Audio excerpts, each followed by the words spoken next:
Another year has come to an end, so it's time for another Bun Awards. I skipped the last few years, so I'm glad to be doing another one. This isn't some corporate shill popularity contest, this is the real best games of the year. And this year I finished a total of 31 games and started a few others that I didn't finish yet, as well as played a bunch of ongoing games. Check out my recap video for that. Before I get into my top 5 of 2025, I want to remind you all of how my list works. I only include games that released this year. I do not include games that were released into early access this year, but will consider games that came out of early access and released into its finished 1.0 build. I do not include remakes, remasters, new ports, re-releases, or collections. They need to be entirely new games. Games that were canceled but were actually officially released this year can be included. I do not limit my list to genre, length, or budget. I also will include DLC and mods if they offer substantial content, like an entire new campaign. Basically DLC or mods that function like old school expansions would. There's also a handful of games that I didn't get to this year. This includes Beyond Citadel and Dread Tome, which I've started but haven't finished yet, and the Kirby and the Forgotten Lands expansion, the new Kirby Air Ride, and the new Donkey Kong because I don't have a Switch 2 yet. Anyway, let's get on with it. The 2025 Bun Awards.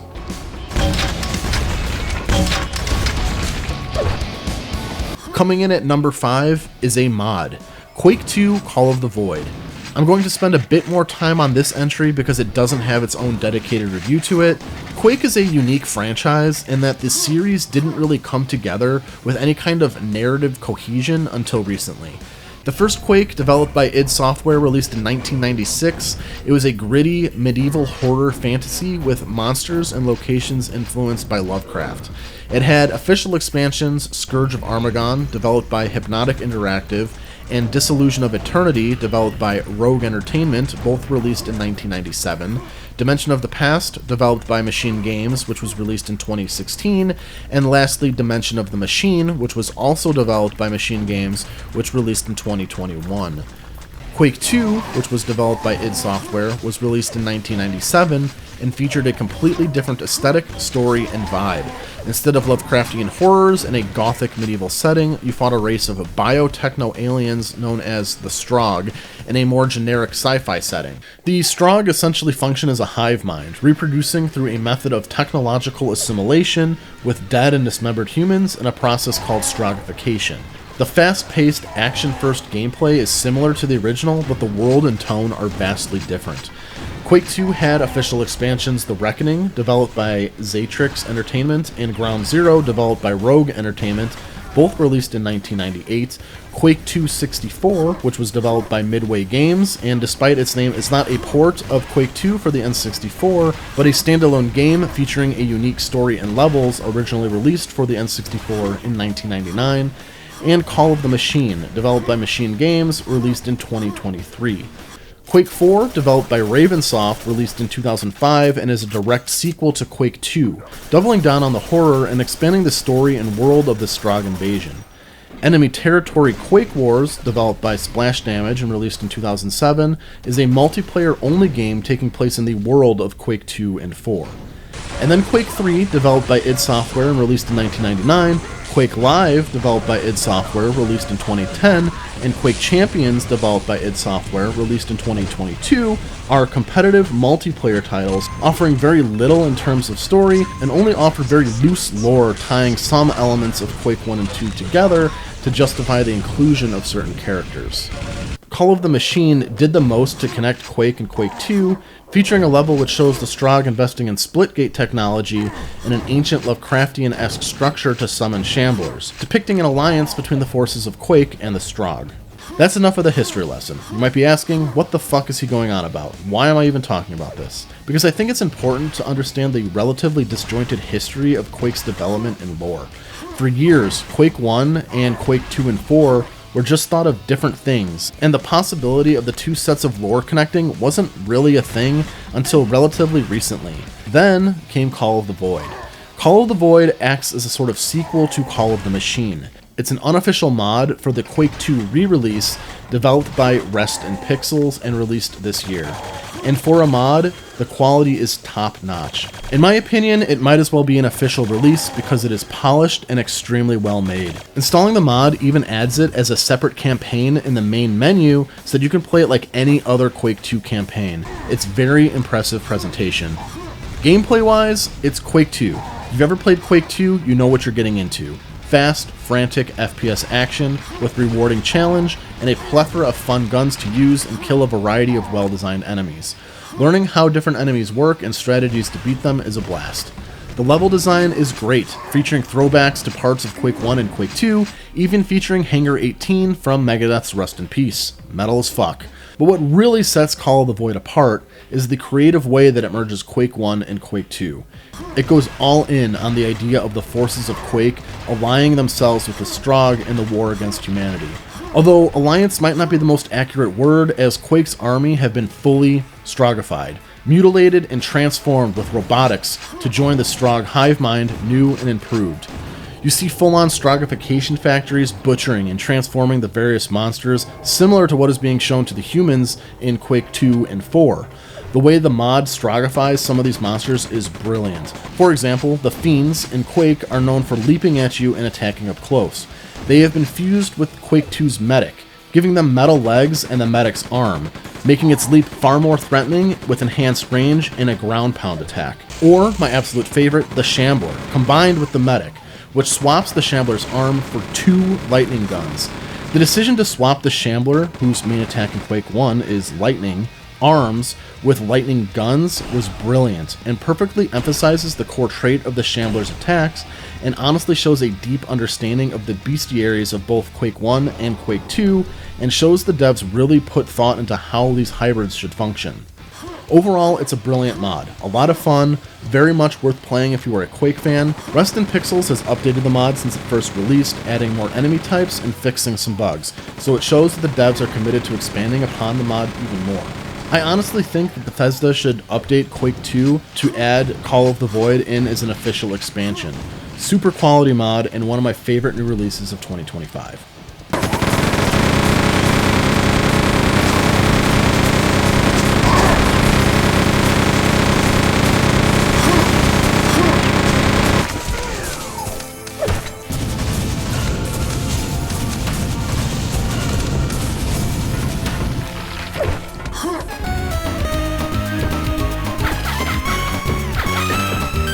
Number 4, Shantae Risky Revolution. Risky Revolution was a cancelled entry in the Shantae franchise, originally supposed to be released for Game Boy Advance, originally cancelled back in 2004. It was finished and released this year for PC, modern consoles, and even Game Boy Advance. The game chronologically takes place between the original Shantae and Risky's Revenge. I already did a full review for the game, so watch that if you want to hear my in-depth thoughts, but Shantae Risky Revolution is a great Metroidvania experience featuring fun exploration gameplay, great pixel art graphics, well-designed levels, and a ton of fan service. It's everything you want in a Shantae game, and honestly it's one of my favorites in the franchise. Since I reviewed the game, DLC for new costumes have been added to the PC and modern console versions of the games, which add new gameplay mechanics. I love that a game that was once cancelled was revived and given the chance to see the light of day, especially a game that is in one of my favorite franchises and that is really good. And this wasn't even the only cancelled game that was revived and released this year, as Captain Blood was released, which I haven't played yet, but it's definitely on my list to get to, which was cancelled 10 years ago after a time in development hell. I really hope more cancelled games may eventually see the light of day. Mega Man Legends 3. Anyway, Risky Revolution is a must-play Metroidvania. I love the franchise, and I'm so happy we got another really good entry into it.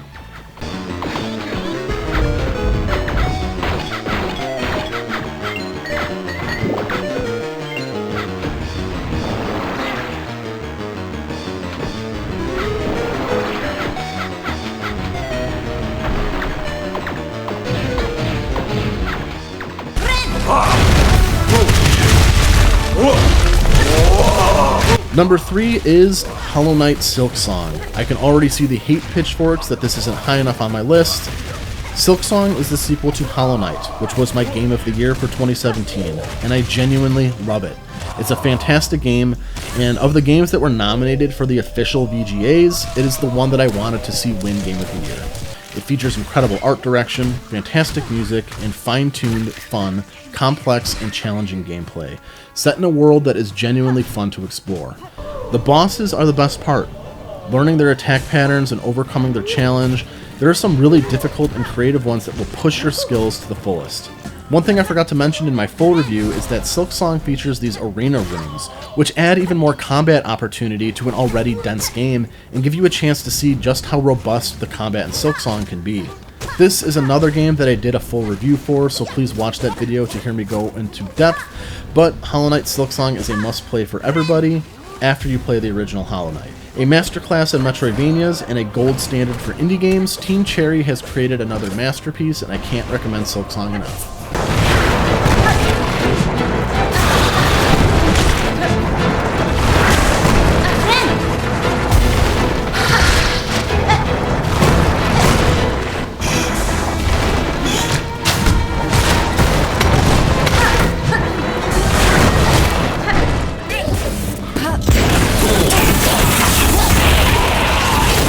Of all of the games that I played this year, this is the one that is not getting the attention that it deserves.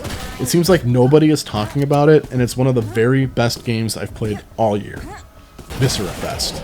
Released in early access 4 years ago, Viscera Fest finally got its real release this year. I play a lot of first-person shooters. It's definitely my main genre. This year alone, of the 31 games that I played, 19 of them were first-person shooters, and 2 more games had FPS sections. The first game that I finished for 2026 was a first-person shooter. My most anticipated game of 2026 is a first-person shooter. I play so many FPS that a game really needs to be special to stick out from the pack, and Viscera Fest is certainly a special game that sticks out. Viscera Fest is a fast-paced, complex, brutally difficult shooting game with a great main character, badass music, wonderful art direction, and creative gameplay elements. A full review for Viscera Fest will be out in the next week or so keep an eye out for that, where I'll go into a complete gameplay breakdown. But I'll tackle the highlights here. There's a variety of fun and devastating weapons to use, all which function very differently from one another. There's a limited checkpoint save system, you have a dash which adds iframes allowing you to avoid attacks, a melee attack which grants armor, jibbing enemies grants health, and bunny hopping halves damage taken. Bunny hopping is a necessity. You will be bouncing through the entire game. Luckily, doing so is very easy, and all it requires is holding down the jump button. The soundtrack is a mix of ass-pumping synthwave and gent metal. It's really good, catchy, and perfectly matches the tone of carnage unfolding as you play the game. You play as Caroline, a part-human bounty hunter on a job with the goal of making money so she can buy a ring to propose to her boyfriend. The job eventually takes a dark turn as she finds herself involved with a cult who worship Lovecraftian horrors, spiraling through trauma and insanity as she discovers the truth of her past. The story gets surprisingly complex, even with pages of codex entries in a library you can read through. Caroline is a great character, cocky, expressive, with fun quips, very Duke Nukem-esque. As always, the best part of the game is the gameplay. It's so fun hopping around, killing hordes of creative enemies. Every enemy functions differently, and you'll eventually learn the best guns and methods to kill them efficiently. There are several bosses, each providing a unique challenge, and there are even shamblers. Above all, the game is challenging as shit. One reason that I like games that have one difficulty selection is that it takes out the guesswork for which difficulty a game is meant to be played on. Viscera Fest has a difficulty selection, ranging from easy to nightmare. I started on nightmare and got my shit rocked.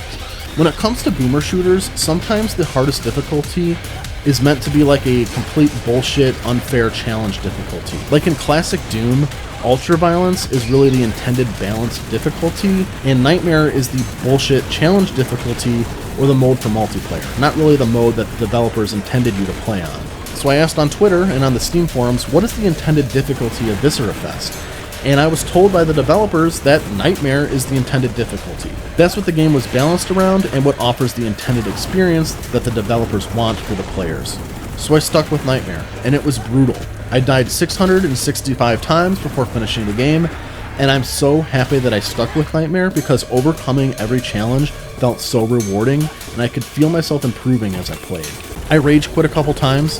One time I even thought that I wasn't going to come back to finish it, but the game is so addicting that I couldn't stop thinking about it when I wasn't playing, so I kept coming back for my punishment. Part of what makes the game so addicting is the Hotline Miami style respawn, where you just tap the restart button and jump right back in with no load time, allowing you to get right back into it. Every time I died, I kept thinking, I got it this time, I got it this time. Like I said, keep an eye out for the full review in the next couple of weeks. Harder than blood, faster than Quake, Viscera Fest is a must play if you're into boomer shooters. It's a fantastic game, and I wish more people were talking about it. Hello! In there.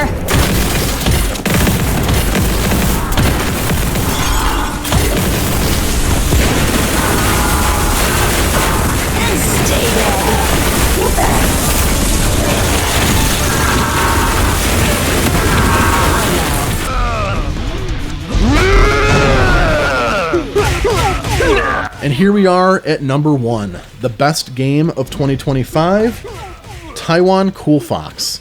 Released back in June of 2025, Taiwan Cool Fox is definitely one of the games of all time. I did a full review for it, and if you watched that review, you know that this is all bullshit.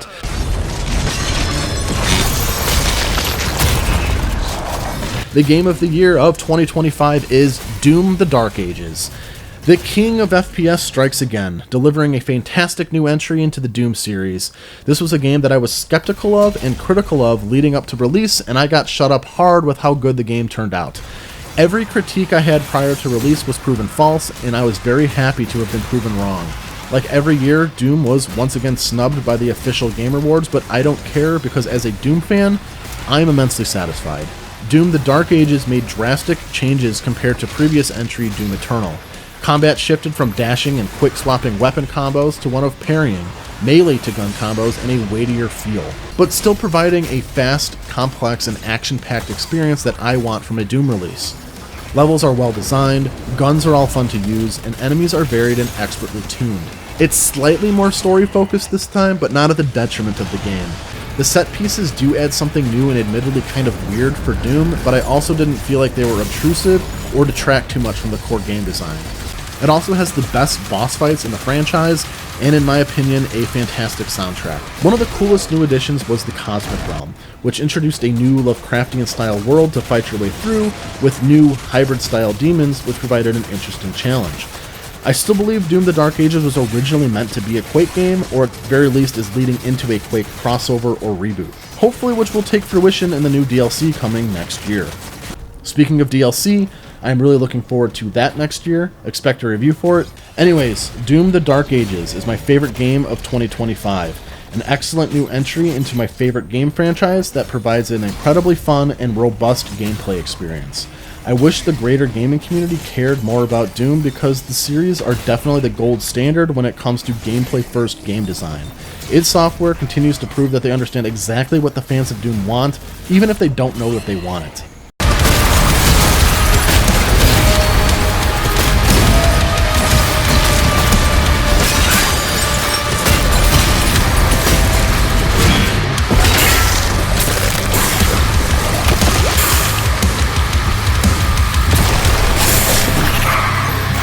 And that's that. Thank you all so much for watching. I hope I see you in 2026.